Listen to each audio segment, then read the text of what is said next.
Nobody can tell me what's wrong with me. It started with my fingers going numb while I was typing at work. It lasted for 3 days. When I finally got a doctor's appointment, he barely looked up from his computer while saying it was probably carpal tunnel. A week later, I woke up to my roommate Alina cooking bacon and realized I couldn't smell it. I stuck my nose directly over the pan, the grease popping and burning my face, but nothing. Alina thought I was joking until I started crying. The urgent care doctor shined a light up my nose for 2 seconds and prescribed antibiotics that did nothing. When my smell came back 9 days later, everything was wrong. Coffee smelled like pennies. Food smelled like chemicals I couldn't identify. Then Alina found me in the bathroom at 3 a.m., counting bruises on my legs. 23, I said. There were only 7 this morning. The bruises were deep purple and painful, spreading across my shins and thighs. Alina drove me to the ER where they ran blood tests for 4 hours. Everything came back normal. Sometimes people just bruise easily, the doctor said. The headache started during an important meeting. Pressure behind my right eye built so fast I gasped and grabbed my face. The pain was so intense I threw up in the conference room trash can while everyone watched. Then it stopped instantly. The CT scan at the hospital showed nothing. It's probably stress, the neurologist said. My hair started falling out in clumps while washing it. The dermatologist said it was alopecia areata, probably stress-induced. My joints started dislocating when I reached for things. My depth perception vanished and I walked into walls. The night sweats came, but only on the left side of my body. My teeth went numb one by one. I was at the Mayo Clinic after 6 different hospitals had found nothing, when a young resident asked if anyone in my family had Ehlers-Danlos syndrome. I said no, nobody. And she frowned and ordered a genetic test anyway. The results came back positive for a rare subtype of EDS that explained everything. The numbness, the bruising, the joint dislocations, even the distorted smell. It was genetic, written into my DNA, inherited from a parent. This is definitely familial, the geneticist said. One of your parents has to have it. But they don't, I said. My mom's perfectly healthy. My dad ran marathons until he was 60. That's impossible, she said. This variant doesn't spontaneously occur. It's always inherited. I called my mom immediately. I need you and Dad to get tested for Ehlers-Danlos syndrome, I said. What's that? She asked. It's what I have. It's genetic. One of you has to have it. There was a long silence. We'll get tested, she said. Both tests came back negative. There must be a mistake, I told the geneticist. We ran them twice, she said. Neither of your parents carry the gene. Then how do I have it? She looked uncomfortable. There are only a few explanations for that. I knew what she meant. Either I wasn't their biological child, or one of them wasn't my biological parent. I confronted my mom and she swore I wasn't adopted, swore my dad was my father, but her voice shook when she said it. Meanwhile, I was getting worse. The diagnosis didn't come with a cure, just a name for why I was falling apart. My vision started going in and out. My heart rate would spike to 180 while I was sitting still. I fainted in the grocery store and woke up to paramedics asking if I knew my name. I had my dad tested again at a different lab. Negative. I had myself tested to make sure the diagnosis was right. Still positive for a genetic condition that required a parent to have it. Someone's lying, Alina said while helping me to the bathroom because I couldn't walk without my knees buckling. I hired a private company to run a paternity test using hair from my dad's hairbrush. While waiting for results, my hands started contracturing into claws. My skin became so fragile it tore if I scratched it. I had to use a wheelchair because my hips kept dislocating. The paternity results confirmed my dad was my biological father, so I had my mom tested at 3 different labs. All negative. This is medically impossible, the latest doctor said. You have a genetic condition that requires parental inheritance, but neither parent carries the gene. So what does that mean? I asked. I don't know, he said. I've never seen anything like this. My mom stopped answering my calls after the 3rd test. My dad said she was just stressed. But when I showed up at their house unannounced, I found them packing boxes. Where are you going? I asked from my wheelchair. We just need some time, my mom said, not looking at me. Time from what? From me finding out you've been lying about something? We haven't lied about anything, she said, but her hands were shaking as she taped a box shut. I was dying from a genetic disease that couldn't exist in my body unless someone had lied about who I was, and my parents were running away instead of giving me answers. My tongue went numb that night. My throat started having spasms that made it hard to swallow. Alina found me on the bathroom floor the next morning, my joints so loose I couldn't stand, my skin covered in tears from the slightest pressure, and when she called my parents for help, their number had been disconnected. Alina's sister arrived within 40 minutes. She worked nights at the hospital and came straight from her shift still wearing scrubs. They lifted me from the bathroom floor together, supporting my weight between them while my joints felt like they might slip apart completely. Every movement sent sharp pains through my hips and shoulders. They got me onto my bed and surrounded me with pillows, positioning them under my knees and along my sides to keep everything stable. Alina's sister checked my pulse and looked at the tears in my skin from where I'd been lying on the tile. She didn't say much, but her face showed concern. After making sure I could breathe okay and wasn't getting worse, She left to catch some sleep. Alina stayed next to the bed, her laptop open, searching for information about what we should do next. I couldn't just lie there waiting for my body to fail more. I asked Alina to bring me my laptop and I started building a spreadsheet. Every symptom went into its own row with the date it started, how long it lasted, what doctor I saw, what they said it was, the numbness in my fingers, the bruising, the fainting, the joint dislocations, the vision problems, the heart rate spikes. I added columns for test results and another for what the doctors dismissed as stress or normal.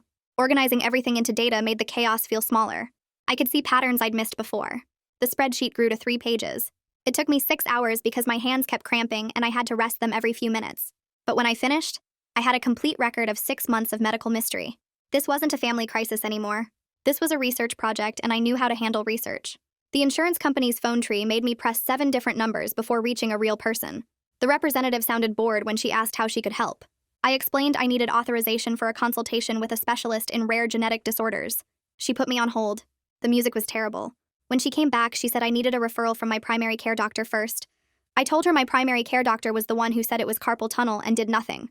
She put me on hold again. This time I waited 12 minutes.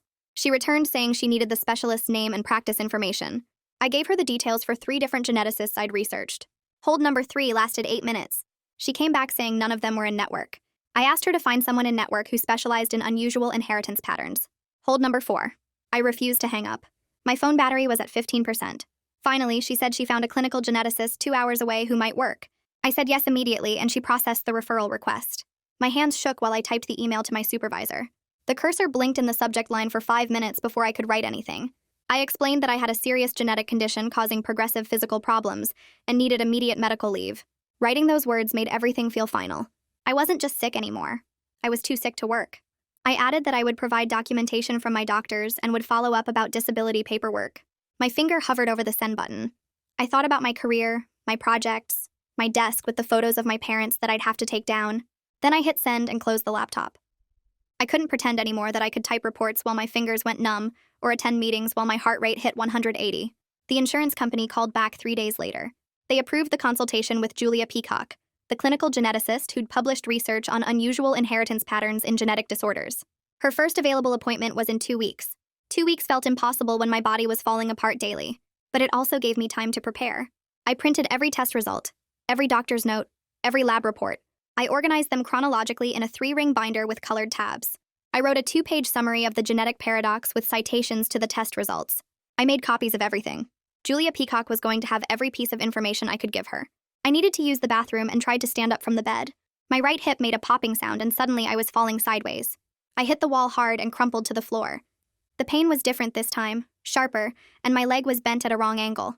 I couldn't move it back. I tried to push myself up, but my hip wouldn't support any weight. Alina heard the thud from the kitchen and ran in. She found me on the floor, unable to get up, my hip completely dislocated. She called an ambulance, but I made her cancel it because I couldn't afford another ER bill. Instead, she called her sister back, and together they got my hip relocated by pulling my leg straight while I bit down on a towel. After that, we both understood I couldn't live in this apartment safely without major changes.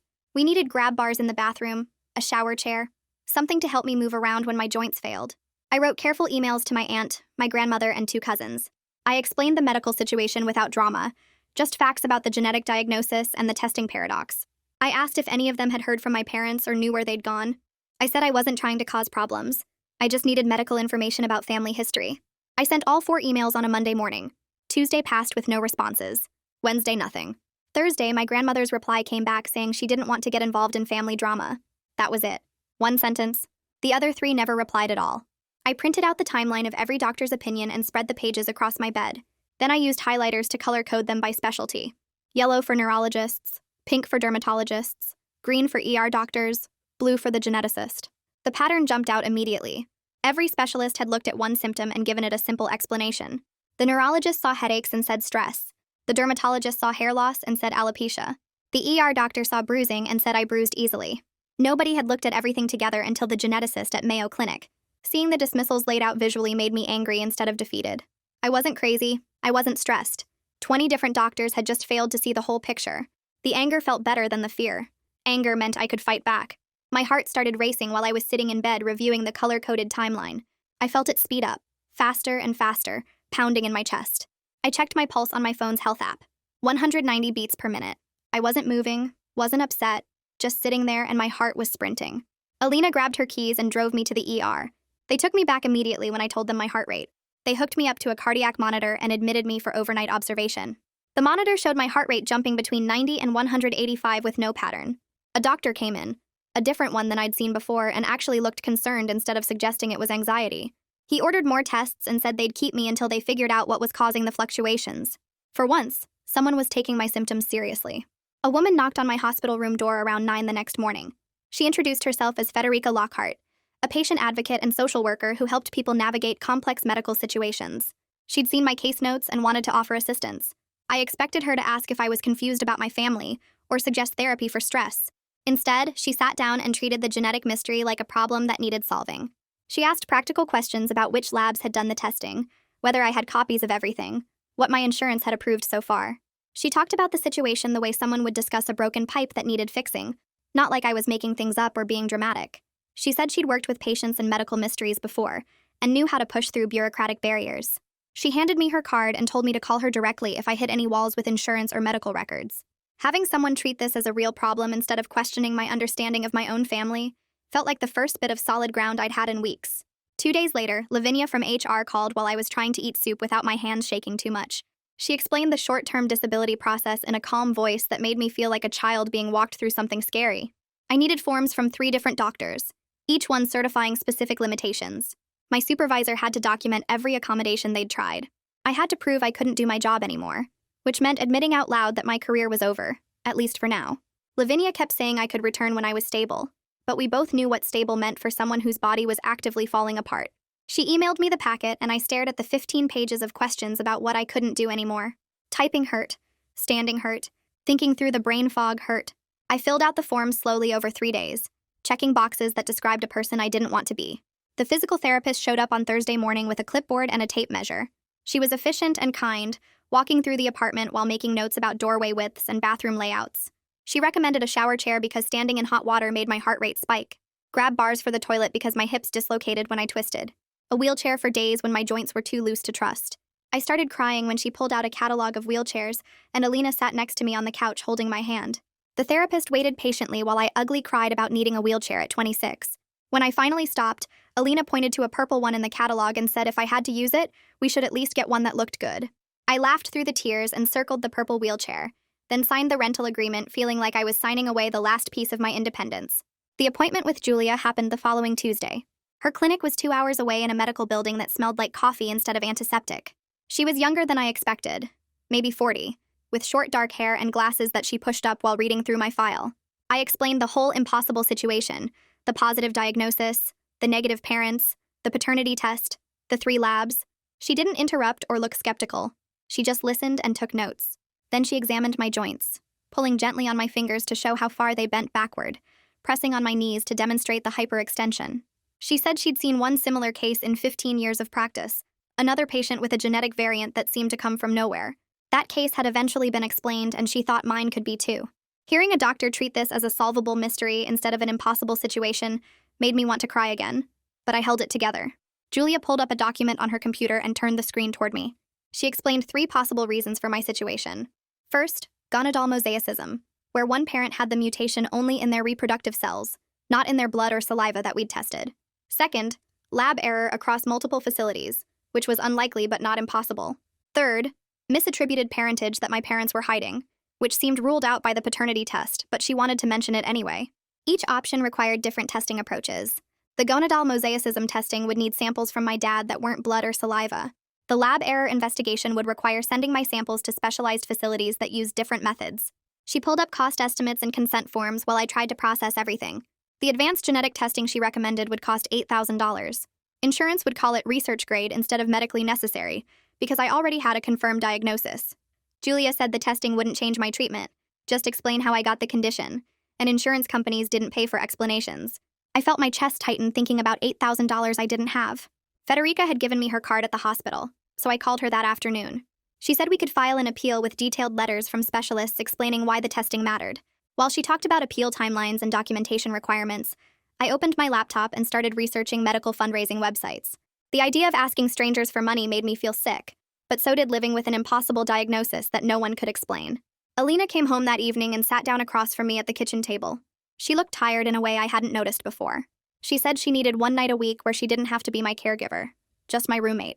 I felt immediately guilty, but she kept talking before I could apologize.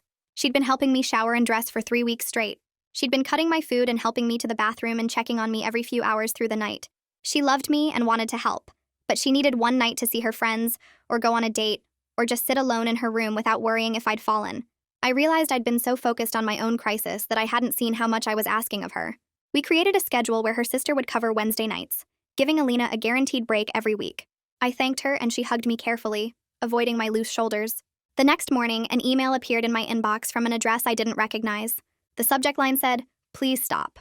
There was no signature, but I knew my mother's writing style immediately.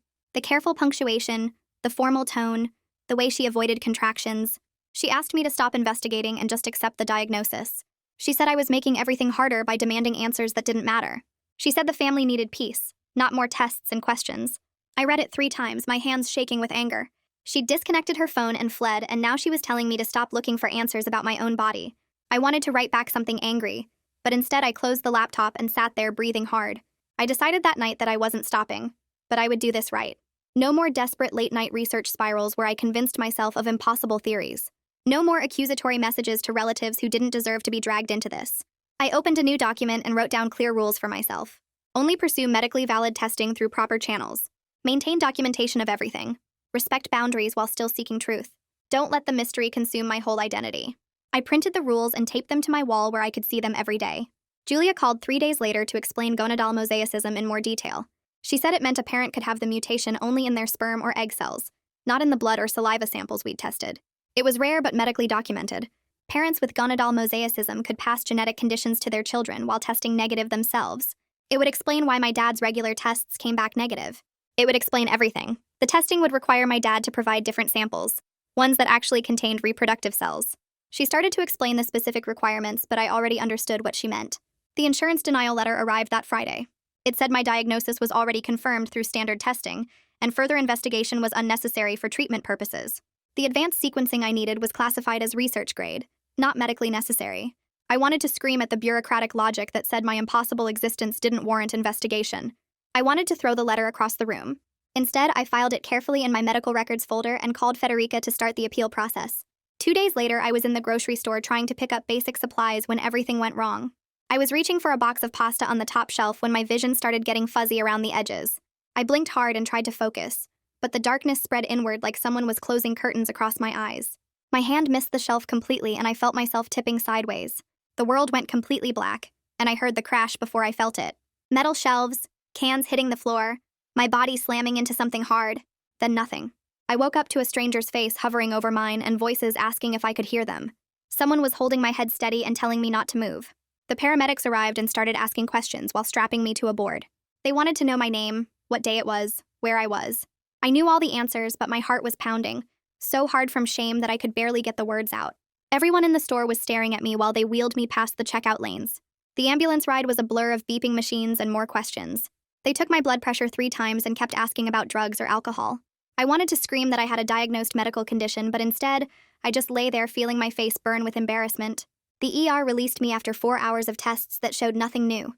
Federica called that evening to check on me, and I told her about the collapse. She said we needed to move faster on the appeal and asked me to come to her office the next morning.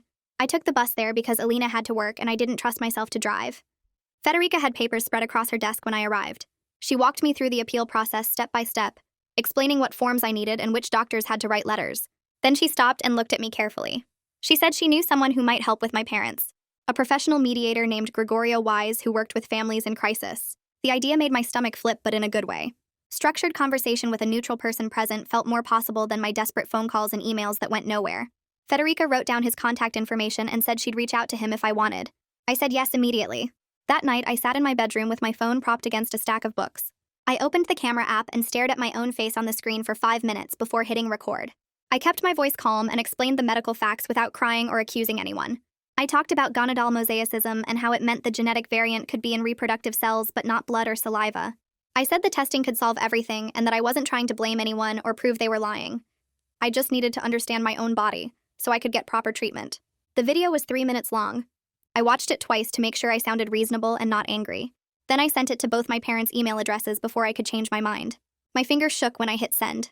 3 days passed with no response from my parents. Then my phone rang from a number I didn't recognize. I almost didn't answer, but something made me pick up. It was my dad's younger brother who I hadn't talked to in over a year. He said he'd heard I was having health problems and wanted to check in.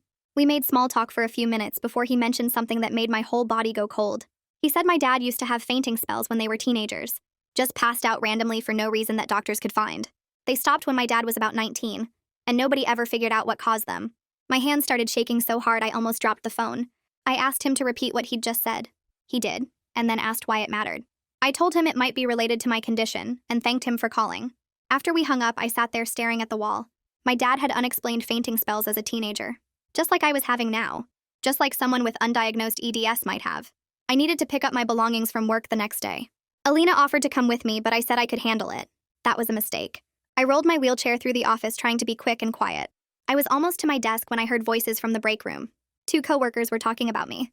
One said it was convenient that I got sick right when the big project was due. The other one laughed and said I was probably faking it for attention. I froze in the hallway feeling like someone had punched me in the chest. Then Lavinia appeared from around the corner. She'd heard them too. Her face went hard and she walked straight into the break room. I heard her voice sharp and professional, reminding them that my medical information was protected and that gossiping about coworkers was unacceptable. She said if she heard anything like that again, there would be formal consequences. When she came back out, she saw me sitting there and squeezed my shoulder. She helped me pack my desk and walked me to the elevator without mentioning what had happened. Casper, the cardiologist, started me on a beta blocker called propranolol 2 days later. He also gave me prescription compression stockings that went up to my thighs. He explained they would help keep blood from pooling in my legs when I stood up. The medication made me tired and a little dizzy at first, but within a week I noticed the difference. My heart rate stayed below 120 even when I was standing. The spikes that used to hit 180 for no reason became less frequent and less severe. It wasn't a cure, but it made daily life more manageable. I could sit up for longer periods without feeling like I was going to pass out. The compression stockings were hot and uncomfortable, but they worked. For the first time in months, I felt like something was actually helping, instead of just documenting how I was falling apart. Alina spent a week interviewing home health aides. She made a list of questions and checked references like she was hiring for a serious job. 3 different women came to the apartment for interviews. The first one talked to Alina instead of me like I wasn't sitting right there. The second one seemed nice but kept checking her phone. The third one was Leah Hampton. She was in her 40s with calm hands and a direct way of talking. She asked me what I needed help with and listened to my answers without making me feel broken. Alina hired her to come 3 mornings a week to help with showering and meal prep. Having a professional caregiver felt like admitting I couldn't take care of myself anymore. But it also meant Alina could go to work without worrying I'd fall in the shower and lie there for hours. Leah started the following Monday. She was efficient and kind and didn't make a big deal out of helping me with things that used to be simple. Julia called later that week to discuss the next steps for testing. She explained that checking for gonadal mosaicism in a male required analyzing sperm cells specifically. That meant my dad would need to provide a semen sample at a fertility clinic. The conversation was purely medical but deeply uncomfortable. She talked about collection procedures and lab requirements while I sat there feeling my face get hot. I didn't know how to ask my dad for something like that. We weren't even speaking. He'd fled the state and disconnected his phone. Now I needed to contact him and request one of the most personal samples possible. Julia said she could send him information directly if I provided contact details. I said I'd think about it, but I didn't know if I could actually do it. Federica helped me file the insurance appeal the next week. We included letters from 3 different specialists explaining why the advanced genetic testing was medically necessary. Each letter detailed how the standard tests had failed to explain my inheritance pattern, and how the specialized sequencing could provide answers that would impact my treatment plan. Federica also suggested starting a fundraising campaign as backup in case the appeal failed. I created an account on a medical fundraising site and wrote a brief explanation of my situation. I didn't expect much, but within 2 days, former coworkers started contributing. People I barely knew from college sent small donations. Even some distant cousins I'd never met pitched in. Each notification made me cry a little because I hadn't realized how many people were paying attention or cared enough to help. Gregorio Wise called me 3 days after Federica reached out to him. His voice was calm and professional. He explained that he specialized in helping families have difficult conversations when emotions were too high for direct communication. He said his job wasn't to take sides or force anyone to reconcile. He just created safe space for people to talk without things exploding. He asked if I wanted him to reach out to my parents on neutral professional letterhead. I said yes. He explained the process step by step. He would send letters to their last known addresses offering mediated communication. The letters would emphasize that this was about medical information and family health, not blame or judgment. He said some people responded right away, and others needed time to feel safe enough to engage. He told me not to expect immediate results, but that he'd keep trying if I wanted him to. I gave him permission to contact them and then waited to see if anything would happen. Within a week, Gregorio sent the certified letters to my parents. He called to tell me they were in the mail and that I should expect updates in about 10 days depending on delivery and response time. I checked the tracking numbers obsessively on the Postal Service website, watching the letters move through sorting facilities and onto delivery trucks. My mom's letter showed as delivered on a Tuesday morning. 3 days later, it showed up in my mailbox with "Return to Sender" scrawled across the front in her handwriting. She hadn't even opened it. I held the unopened envelope and felt something shift inside me from hurt to something colder and more determined. My dad's letter showed delivered too, but nothing came back. Gregorio said that was actually a good sign because it meant he was at least reading it instead of rejecting it outright. 2 weeks after Gregorio sent the letters, Federica called with news about the insurance appeal. Her voice was excited in a way I hadn't heard before. The insurance company had approved partial coverage for the advanced genetic testing after reviewing her detailed brief about medical necessity. She'd cited 3 different precedent cases where similar testing had been deemed essential for treatment planning. I would still owe $3,000 out of pocket for the portion they wouldn't cover, but it was better than the full $8,000. The fundraising campaign had raised $1,500 so far, which meant I only needed to find another $1,500 somehow. Federica said she'd keep working on finding grants or assistance programs that might cover the rest. I thanked her about 6 times before hanging up, then immediately started crying because it felt like the first time in months that something had actually gone in my favor. The relief lasted exactly 4 days. I was sitting in bed reaching for a glass of water on the nightstand when both my shoulders dislocated at the same time. The pain was so sudden and complete that I couldn't even scream. I just froze with my arms at weird angles, unable to move them back or reach for my phone. Alina was in the kitchen and heard the glass hit the floor when my hand spasmed. She found me sitting there with tears running down my face, my shoulders visibly out of place, and she grabbed her keys without saying anything. The ER doctor relocated both joints within 20 minutes, but the pain was incredible even with medication. They admitted me overnight for observation because the orthopedic surgeon wanted to see me in the morning. He came to my room at 7, examined my joints, and talked about aggressive joint protection strategies. He used words like full-time caregiver and daily living assistance, in a way that made it clear he thought I couldn't manage alone anymore. He adjusted my care plan to include more bracing, more physical therapy, and a serious conversation about whether I needed someone with me all the time. Alina sat in the chair next to my bed looking exhausted, and I knew I couldn't keep depending on her like this. While I was still in the hospital, Julia called to tell me she'd submitted a request to the state health department for my newborn blood spot. Every baby born in the state gets screened for genetic conditions, and they keep a dried blood sample on file for years. If they still had mine, they could test it to confirm whether I had the genetic variant from birth. That would prove I wasn't switched at birth in the hospital, which was one of the last alternative explanations anyone could come up with. The state said it would take 4 to 6 weeks to locate the sample and run the tests. 6 weeks felt like forever when I was falling apart faster every day. The results came back in 5 weeks instead of 6. Julia called me herself instead of sending the report through the patient portal. The newborn blood spot confirmed the genetic variant was present at birth, written into my DNA from day 1. The hospital records matched my mom as the listed mother on all the paperwork, with her signature on the birth certificate and the newborn screening forms. That eliminated any possibility of a switched baby scenario or adoption lie. I had been born to my mother carrying a genetic condition she didn't have. The medical impossibility was now documented from the very beginning of my life. 2 days after the blood spot results, Julia called again with findings from the advanced long-read genetic sequencing. Requested Reads is on Spotify now. Check out link in the description or comments. The results were technical and full of terms I didn't understand, but she explained it in simpler language. The genetic markers surrounding my EDS variant suggested it came from the paternal side based on inheritance patterns in my DNA.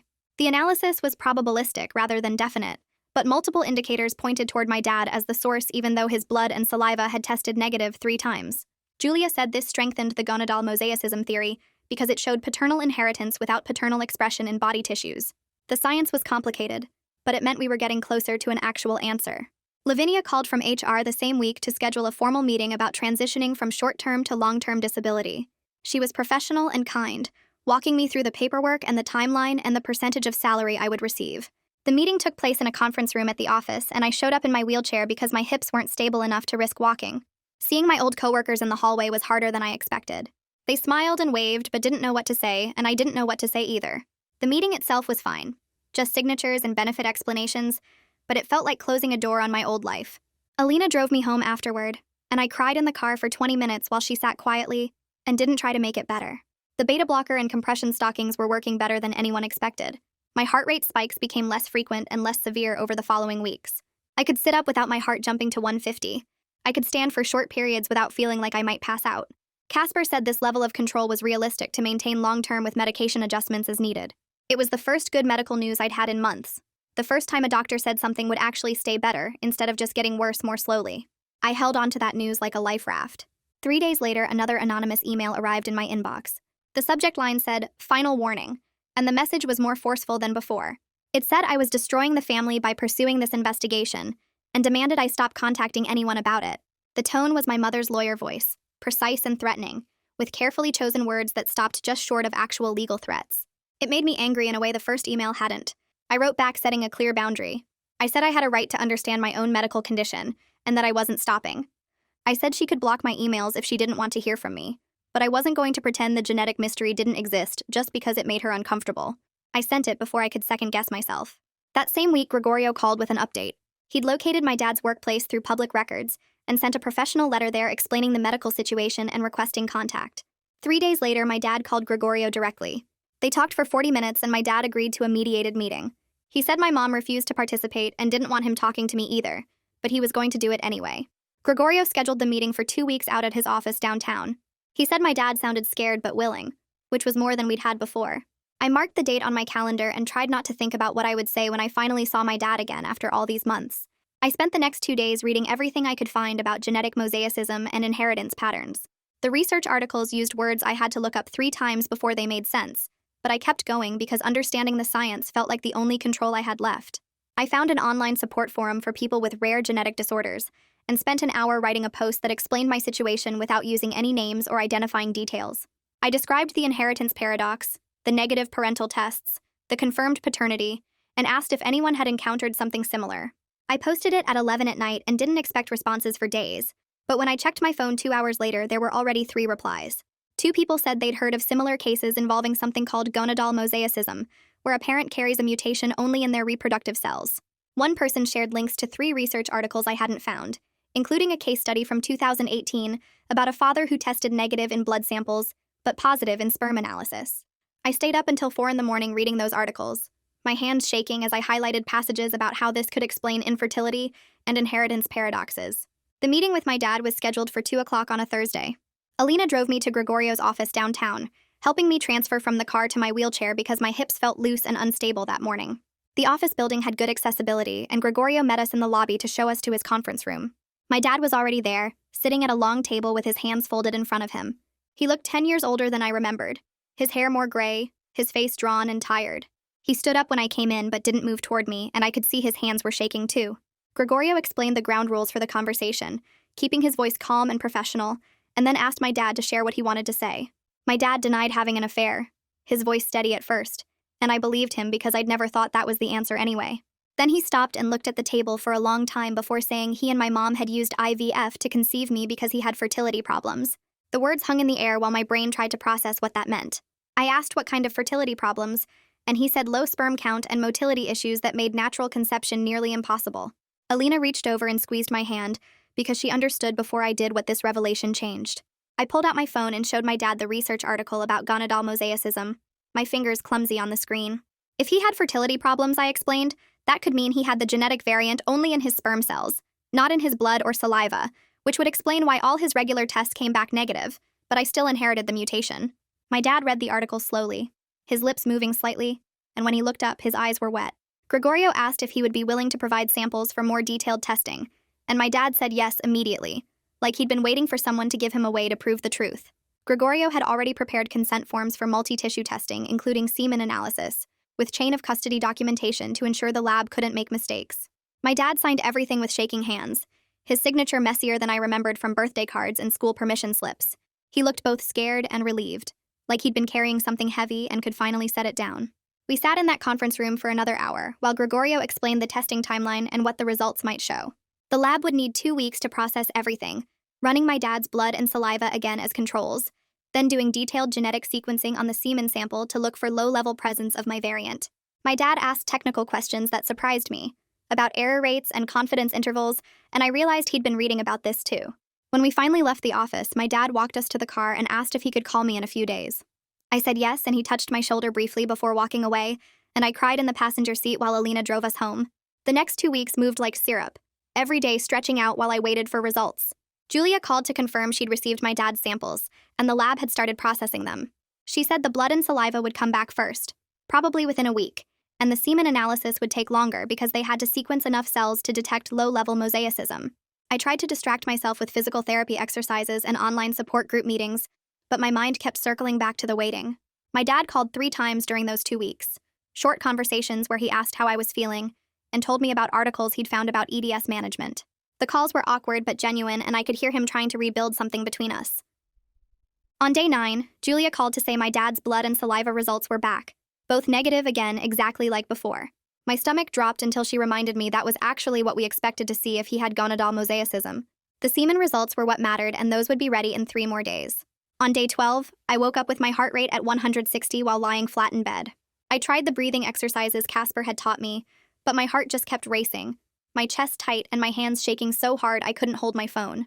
Alina heard me gasping and came running, calling my dad without asking because she knew I needed help, and she couldn't move me safely alone. My dad arrived 20 minutes later, letting himself in with the key Alina buzzed him through for. He helped Alina get me positioned with my legs elevated and my compression stockings on, his hands gentle and competent like he'd done this before. He stayed while we waited for my heart rate to come down, sitting in the kitchen with his head in his hands, and when I finally fell asleep from exhaustion, I woke up 2 hours later to find him still there. Alina told me later that she'd seen him crying quietly at the kitchen table, his shoulders shaking while he tried to stay silent. On day 14, Julia called with the preliminary semen sequencing results. She said they'd found low-level presence of my EDS variant in approximately 8% of my dad's sperm cells, which was textbook gonadal mosaicism. Her voice was excited in a professional way, explaining that this definitively proved how I inherited a mutation my dad's body didn't express in his regular cells.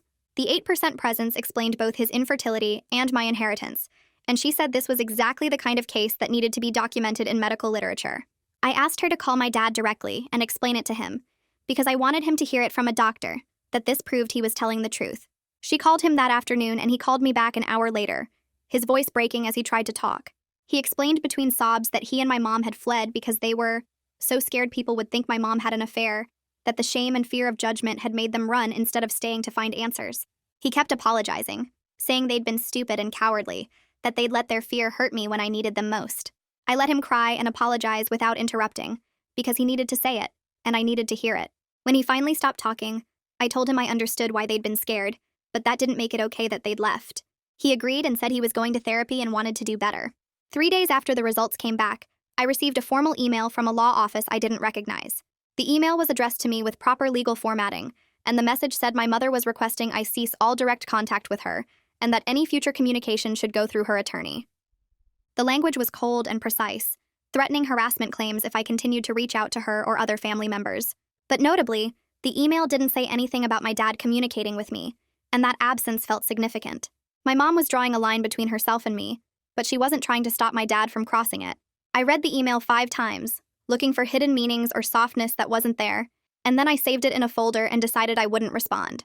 Lavinia from HR called the next morning to finalize my transition to long-term disability. She walked me through the paperwork confirming my status, explaining that I'd receive 60% of my salary, and that my health insurance would continue through COBRA if I paid the premiums. She answered all my questions about the benefits timeline and what would happen if my condition improved enough to return to work someday. Her patience with my confusion made me feel less stupid for not understanding insurance terms and disability regulations. She said the first payment would arrive in 2 weeks and that I should call her directly if I had any problems with the processing. I thanked her and meant it, because she'd made a complicated, scary process feel manageable. She scheduled a follow-up call with me the next week to make sure everything went through okay. Casper called 2 days later to talk about changing my medication doses. He wanted to increase the beta blocker slightly and add a second drug that would help with the blood pooling in my legs. I sat on my bed with a notebook writing down everything he said about timing and side effects. The new plan meant taking pills 3 times a day instead of twice, but he thought it would help me sit up longer without my heart going crazy. He was right. Within a week, I could sit at my desk for 30 minutes before feeling dizzy instead of just 10. The compression stockings still helped, and I wore them every day even though they were uncomfortable and made my legs itch. It wasn't like I was better or anything close to normal, but I could function in small ways that felt huge. I could eat breakfast sitting up at the table instead of lying in bed. I could video chat with people without needing to lie down halfway through. My baseline was still pretty bad compared to healthy people, but it was sustainable in a way the previous months hadn't been. I started thinking about what came next now that the genetic mystery had an answer. My dad had gonadal mosaicism, which meant the mutation was only in his sperm cells, and that's why all his other tests came back negative. No affair, no lies, just rare biology that nobody thought to test for until Julia suggested it. I wanted my mom to know this. I wanted her to understand that all the running and hiding had been for nothing, because nobody did anything wrong. I opened my laptop and started writing an email to her, but it felt too casual for what I needed to say. I printed out blank paper and wrote it by hand instead, my fingers cramping after the first paragraph because my joints were still unstable. The letter took me 3 hours to write. I explained the gonadal mosaicism in simple terms without using too much medical language. I included that Dad's tests were negative because the mutation wasn't in his blood or saliva, only in his reproductive cells. I wrote that this proved nobody had an affair and that the whole situation was just extremely rare genetics. I didn't apologize for investigating because I wasn't sorry about that. I had every right to understand my own body and my own DNA, but I kept the tone neutral and didn't accuse her of anything. I ended by saying I'd like to talk when she was ready, and that I understood she needed time. I read it 5 times, checking for anything that sounded angry or mean. Then I put it in an envelope and asked Alina to mail it for me because I didn't have the energy to get to the post office. Federica called that same week and said Julia wanted to meet with both of us to talk about preparing for possible family contact. She suggested we do some role-playing of difficult conversations so I'd know what to say if my mom actually responded. I met them at Federica's office, which was in a building near the hospital.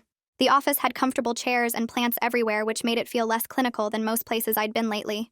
Julia asked me what I wanted from a conversation with my mom if it happened. I thought about it for a while before answering.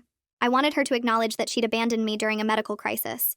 I wanted her to admit that running away had been wrong, but I didn't want to demand apologies because I wasn't sure I'd believe them anyway.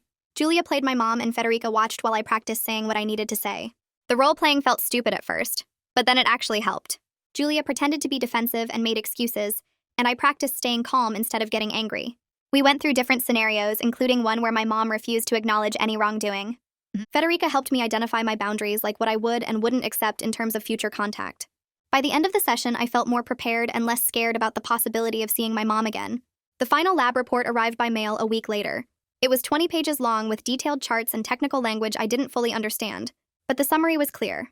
My dad had gonadal mosaicism with the EDS variant present in 8% of his sperm cells, but completely absent in his blood, saliva, and skin tissue samples. Julia had included a note saying this was textbook rare, and asking if I'd consent to having the case published in a medical journal with my identifying information removed. She thought it could help other families who ran into similar inheritance mysteries. I called her to ask questions about what publishing would mean. She explained they'd write up the whole case, including all the testing we did, and the final diagnosis.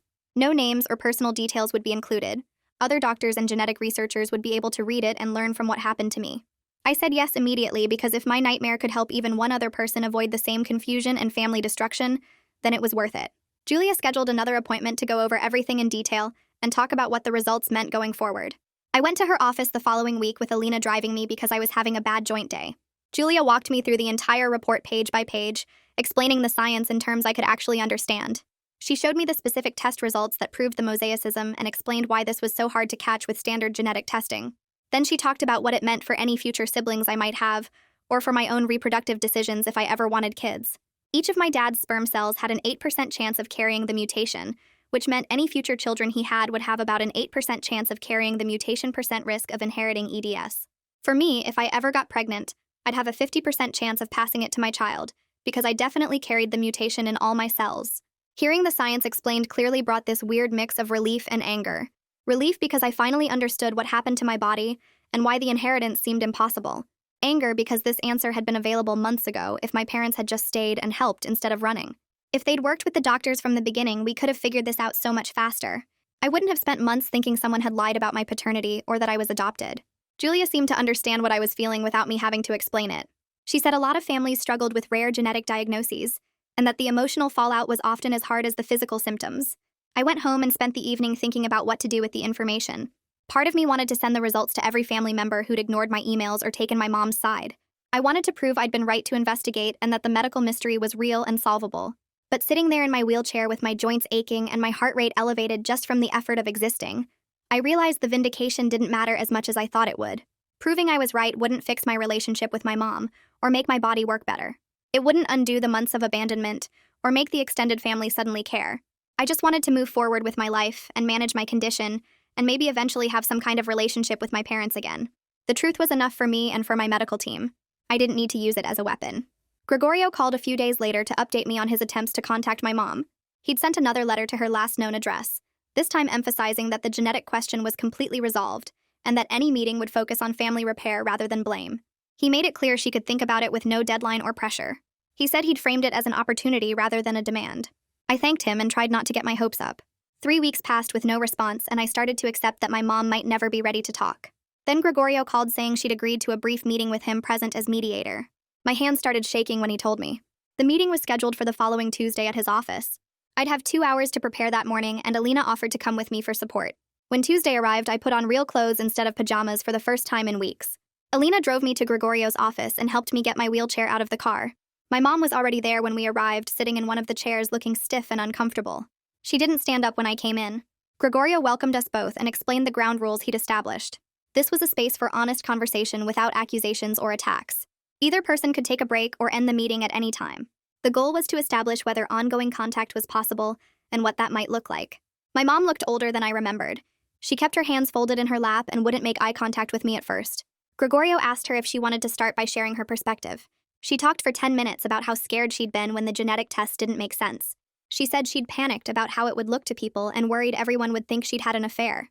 She admitted that running away had been wrong and that she was ashamed of abandoning me during a medical crisis. Her voice cracked when she mentioned the IVF process and how traumatic it had been trying to get pregnant.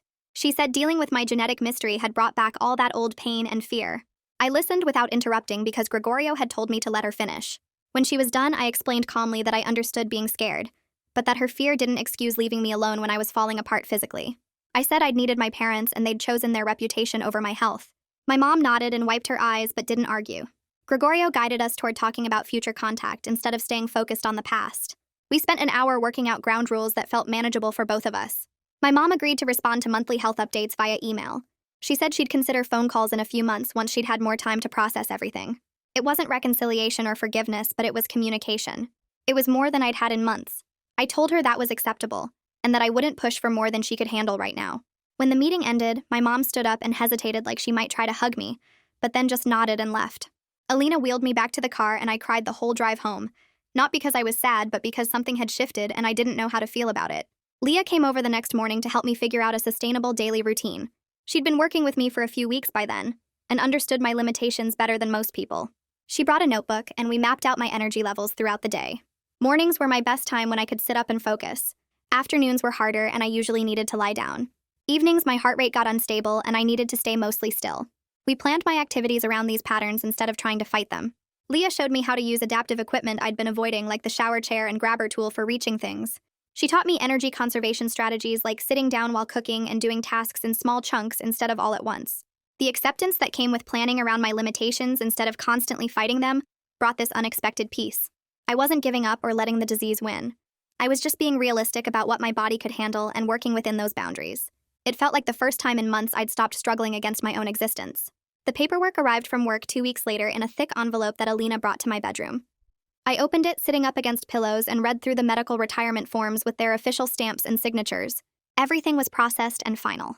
My supervisor had attached a handwritten note on company letterhead, saying they valued my work and would consider me for remote consulting projects if my health improved enough to handle part-time hours. I read that line 3 times. It wasn't a promise or a job offer, just an acknowledgement that the door wasn't completely shut. I felt sad about losing my career, but also relieved that someone thought I might have something to offer again someday. I signed the final forms and put them in the folder with all my other official documents. That afternoon, I sat at my computer and opened the folder where I'd saved everything from my investigation into the genetic mystery.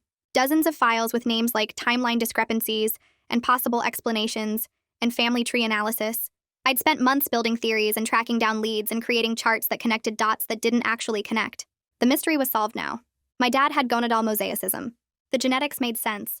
Nobody had lied about affairs or hidden adoptions. I selected all the investigation files and dragged them to the trash, then emptied it permanently. I kept only the organized medical records in a folder labeled Health Documents, with subfolders for each specialist and condition. Deleting those conspiracy files felt like putting down something heavy I'd been carrying. I didn't need to keep picking at the wound now that it had finally started to heal. I spent time over the next few days thinking about who I was becoming. Not the sick daughter with the unsolved genetic mystery that had defined me for months. Not the person who would recover and go back to normal life. Just someone learning to live with a chronic illness and a complicated family situation. The identity shift made me uncomfortable because it meant accepting that some things wouldn't get better. My joints would always be unstable. My heart would always have rhythm problems. My parents would always carry guilt and fear about what happened. But the acceptance felt more honest than pretending everything would eventually return to how it was before I got sick. I was building a different life now, one that worked within my body's limits instead of fighting against them constantly. My dad started sending me screenshots of his therapy appointment confirmations every week. The first one arrived with a text saying he was working on understanding his own fears about illness and family. I saved each screenshot in a folder on my phone as proof he was trying. 3 weeks later, he came to one of my cardiology appointments with Casper. He sat quietly while Casper checked my heart rate and blood pressure and adjusted my beta blocker dose. Then my dad asked intelligent questions about dysautonomia and whether the medication would need increases over time, and what symptoms to watch for. That might mean I needed emergency care. Casper answered everything patiently, and my dad took notes on his phone. I could see him trying to understand what I lived with every day, instead of avoiding it, because it scared him. After the appointment, he drove me home and helped me inside without making it feel like pity. It wasn't forgiveness yet, but it was something. My mom's monthly emails started arriving like clockwork on the first of each month. They were brief and formal, usually just a few sentences asking how I was feeling and whether my symptoms had changed. She never called, and I didn't push for phone conversations, but she responded when I sent updates about medication changes or new symptoms or appointments with specialists. Her tone shifted gradually from defensive justifications to cautiously engaged questions. The March email asked specifically about my wheelchair use and whether I'd found a good physical therapist. The April email mentioned she'd been reading about EDS online. They weren't warm or motherly emails, but they were consistent communication, which was more than I'd had for months. I found a virtual support group for people with Ehlers-Danlos syndrome through a patient advocacy website. The group met twice a month on video calls with about 15 regular members. During my third meeting, I shared the outcome of my genetic testing situation, explaining the gonadal mosaicism diagnosis and how it had solved the inheritance mystery. I kept the family drama parts vague, but was honest about how hard it had been to get proper testing and answers. After the meeting ended, 2 people sent me private messages thanking me for being willing to discuss the genetic testing process in detail. One person said it helped her understand what questions to ask her own doctors about inheritance patterns. The other said my story gave her courage to push her family members to get tested, even though they were resistant. I hadn't expected my nightmare to be useful to anyone else, but apparently sharing the medical details helped people advocate for themselves. My symptoms reached a stable baseline around that time. Some days were better than others, but I could predict my limitations and plan accordingly. Mornings were my best time for activity. Afternoons required rest. Evenings, my heart rate got unstable and I needed to stay mostly still. The wheelchair became essential for longer outings like grocery shopping or doctor appointments. I'd stopped feeling ashamed about using it after a woman at the pharmacy told me she wished she'd started using mobility aids years earlier, instead of destroying her joints trying to walk everywhere. Now I just saw it as a tool that let me do things I couldn't do otherwise. The purple color still made me smile sometimes. Insurance created a problem with my long-term disability payments in May. The check didn't arrive on the expected date, and when I called, they said there was a documentation issue that needed review. I panicked immediately because I couldn't afford to miss a payment. I called Federica and explained the situation. She asked me to forward all the insurance correspondence and said she'd handle it. Within 3 days, she'd submitted additional medical documentation and called the insurance company's case manager directly. The payment was processed and deposited with an apology letter about the administrative delay. The whole thing got resolved in less than a week. Having someone who knew how to navigate the system made all the difference between a quick fix and months of appeals. I recorded a voice note on my phone one night when I couldn't sleep. I talked about forgiving my parents partially, not because they deserved it, or because what they did was okay, but because carrying anger was exhausting when I was already so tired. I said I understood they'd been scared and that fear made people do stupid things.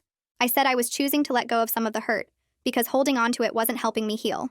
I didn't send the voice note to anyone. It was just for me, a way to process the complicated feelings without needing anyone else to validate them. I saved it in a folder on my phone labeled Private Thoughts, and played it back sometimes when I felt the anger coming back. My sense of smell stayed distorted, but I adapted to it. Coffee still smelled like pennies every morning, but I drank it anyway while working on crossword puzzles at the kitchen table. My joints were supported by pillows. My wheelchair was parked next to the table for when I needed to move. My medications were organized in a weekly pill case. My routine was adapted to my reality. This was my life now. Not the life I'd planned, but the one I was learning to live. I scheduled the appointment with the disability lawyer for the following Tuesday. Alina drove me to the office building downtown and helped me transfer from the car to my wheelchair. The lawyer's name was on the door in plain letters. She met us in the lobby and led us to a conference room with wide doorways and space to maneuver. We spent 2 hours going through paperwork. She explained advanced directives in simple terms. What would happen if I couldn't make medical decisions? Who would have authority? I signed forms designating Alina as my healthcare proxy and my dad as secondary. We organized my financial situation, setting up automatic payments for bills and creating a budget based on my disability income. She asked about my condition's progression, and I explained that it was stable now, manageable with the right equipment and routine. She mentioned that some of her clients with chronic conditions had successfully transitioned to part-time remote work after stabilizing. We discussed what that might look like in 6 months if my health stayed consistent. Filing documents, answering emails, data entry, things I could do from home on my own schedule. The possibility felt real instead of like fantasy. I left her office with copies of everything in a folder, my finances organized, my future mapped out in practical terms instead of just fear. A week later, my dad picked me up for lunch. He'd researched restaurants ahead of time and found one with accessible parking and wide aisles between tables. The hostess seated us at a corner table with room for my wheelchair. We ordered food and talked about his therapy sessions, about the medications that were helping my heart rate stay stable. Halfway through the meal, his phone buzzed on the table. He glanced at the screen and his face changed. He turned the phone toward me without saying anything. The text was from my mom asking how I was doing. My dad looked at me and asked if he could tell her it went well. I said yes. He typed a response while I watched. It wasn't the family I'd grown up with, the one that fell apart when everything got complicated. But it was something we were building now, smaller and more careful, more honest than before, finally stable enough to hold. That's how it happened from my side, but I know you see it differently. Tell me your version in the comments. I love reading through all the different takes. You always make the story bigger than I ever could.